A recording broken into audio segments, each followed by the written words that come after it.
2023 offers something unique that other years past have not offered in terms of what Project Humanities is and what we do. I think part of being in the vibrancy that I like to think is Project Humanities is that we are doing something that is not static. We are doing something that is being responsive to the fact that the world is changing. And as the world changes, we should change with that. One of the most memorable ones was the inclusive bathrooms, where we took the issue of legislating what bathrooms people can go in according to gender to sort of expand that notion about bathroom comfort for everybody. So it became a conversation really much bigger than something as specific as legislating who can and can't go into bathrooms around transgender identities, but rather how could we all be included if bathrooms were somehow redesigned. Buildings communicate cultural norms. That is to say, they're communicating what bodies are expected to be where, which bodies are not.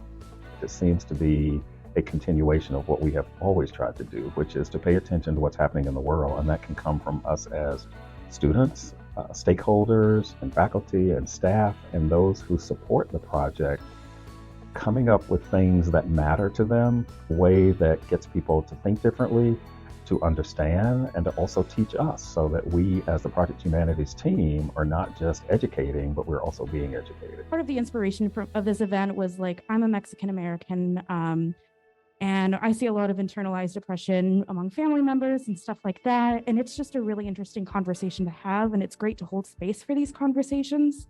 You can keep somebody alive through just rescue breathing, even if you don't have naloxone. And they want to know, Andrew, what is the person behind you doing?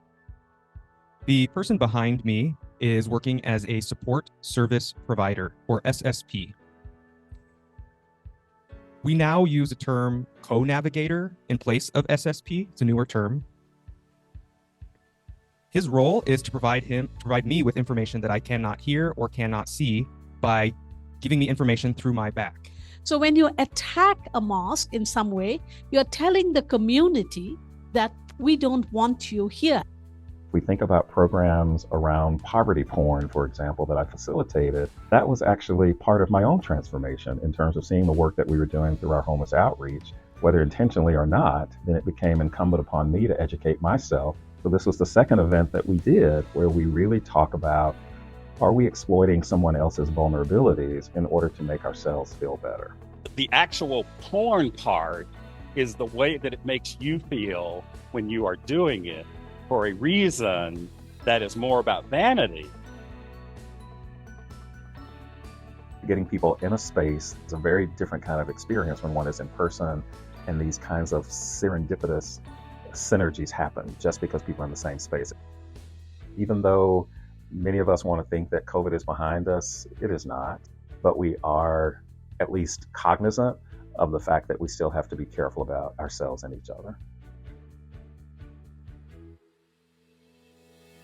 Being in person gives a lot of benefits, and one is you get to have this fantastic catered food that we had from Citron Caterers. We also get to pet the comfort animals. You can't do that virtually. We had all kinds of wonderful experience gifts that we had from our supporters. So there were raffles to keep people connected. We also had one of my favorites of all icebreakers, make balloon furniture.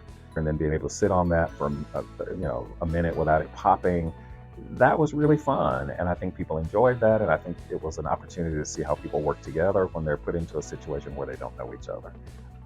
This is, I think, one example of how communities can come together. This documentary has brought such a variety of people together to see this film and empathize and develop compassion for one another.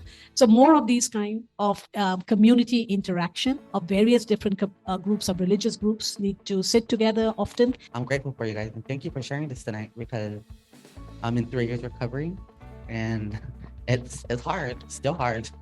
I think that these types of settings are a really good start, because it has to be a momentum, right? That's how our society changes. There are so many ways to get involved with Project Humanities. It depends on what level of engagement you want. but also what kinds of opportunities excite you most. So we wouldn't come in and choreograph something for you. What we want you to do is come in and say, here's what I like about, have heard about, want to know about Project Humanities, and then we'll find a space for you.